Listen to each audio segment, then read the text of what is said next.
Alright, we're back to covering news and nonsense today. If you guys wanted a classic lore video, check out the past two. We covered both the Duros as a species and the separatist use of tactical and super tactical droids. Today, however, we're talking about news and reporting, and I also want to use this as an opportunity to talk more broadly about Star Wars on TV or Star Wars on streaming. So, as far as I can tell, this most recent story started with John Roca. He's been tweeting, and I think the bigger news went on Christian Harloff's show to talk about what he's heard regarding internal production of Skeleton Crew. I'll link to the video down below, but in short, he says the show internally does not seem to be testing very well, and there's some concern. And you've got a Skeleton Crew, which, from what I'm hearing, yes, is not good, not testing the best. Oh, come on. He later continued saying that he's heard from people behind the scenes that there's concern over Skeleton Crew and that Star Wars may take a break from making Star Wars live-action TV series for the entirety of 2025 because they have nothing in development besides Ahsoka, which he continues by saying apparently they are way behind on. And I will say, I've got no concern about them being behind for Ahsoka. I don't care when that show comes out. It's very important for the future. Like, it's setting up a pretty big story, which apparently is going to be continued in movies and maybe other TV shows. So yeah, take the time, make it right,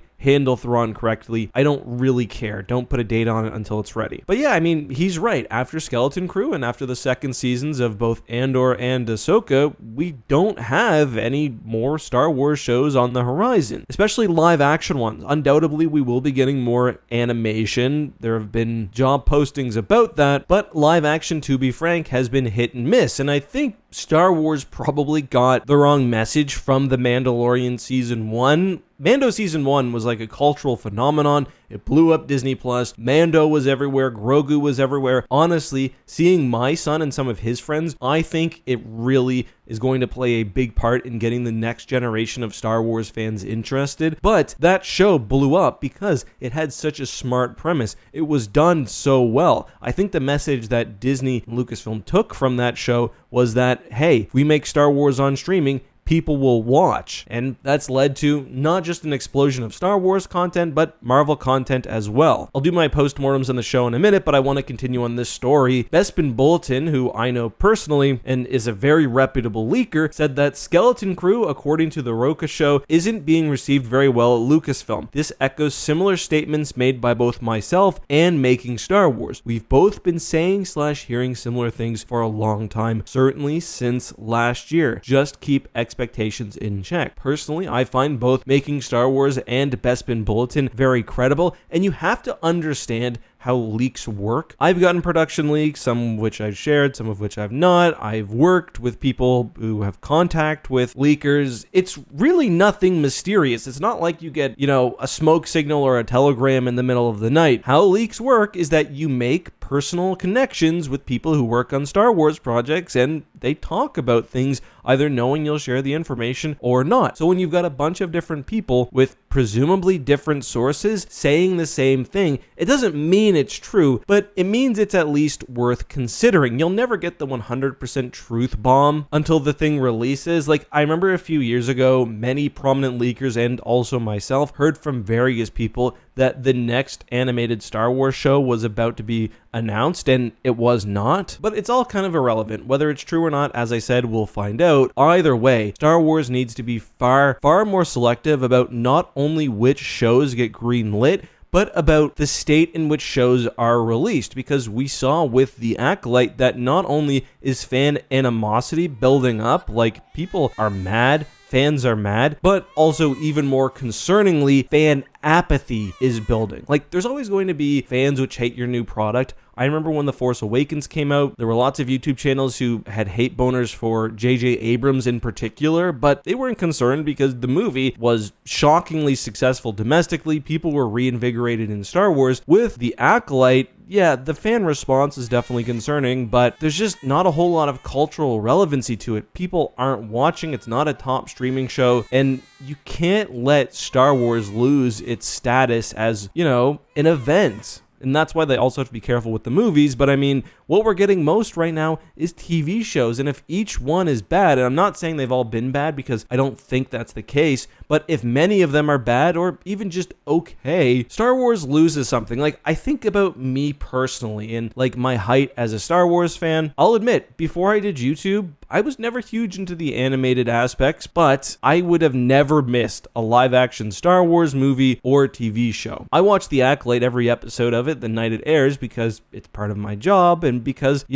working has kind of made me more engaged with Star Wars because I read everything, I watch everything, but I wonder if I were not doing this as a job, would I have watched the episode the night? Certainly not. Would I have watched it at all? I don't know. Perhaps not. I was thinking about whether I wanted to take some time to rank every single Star Wars show. I don't think that's how I'll do it, but I do want to give my thoughts on each live action television show, the failures, the successes, and I'll do it in sort of a quasi-chronological order. First off, we have The Mandalorian. I thought season 1 was the perfect bit of Star Wars television. It had that hook, i.e. Grogu, to get people involved in the universe, while also presenting something that aesthetically felt very much like Star Wars and just overall was a big win. I think Star Wars would be in a very, very difficult position right now if they didn't have The Mandalorian. It's really put a lot of wind in their sails. Season 2, I go back and forth on. I certainly like it, but I can't decide whether I like it more than season 1. I really like certain episodes, and I think it was really smart that they managed to get season 2 out 1 year after season 1. That's not very common nowadays with streaming, but it did sort of move the needle in one direction, which I like in the moment. I like Grogu going to Luke, and I like Luke being involved and Ahsoka being involved, but it turned things a little too much towards interconnectivity, and I think the Book of Boba Fett really sort of hurt from that. The Book of Boba Fett was sort of destined to fail. 7 episodes, just not enough for a season, especially, a show with this Western-like feel. I thought the first few episodes were actually really great. I think that the Book of Boba Fett is slept on for its excellent special effects, its great set design. It, to me, feels most like something straight out of the original trilogy. Part of that's because it's on Tatooine, but I thought it was really cool to see, the natural evolution of the planet from the original trilogy. However, it's completely derailed by the introduction of The Mandalorian, and it ends up not only derailing its season, but also messing things up for The Mandalorian with Grogu going back to Mando. And I've got a theory about this. My guess is that Disney was uncomfortable with there being a 3-year gap, or really a 2.5-year gap, between The Mandalorian season 2 ending and season 3 starting.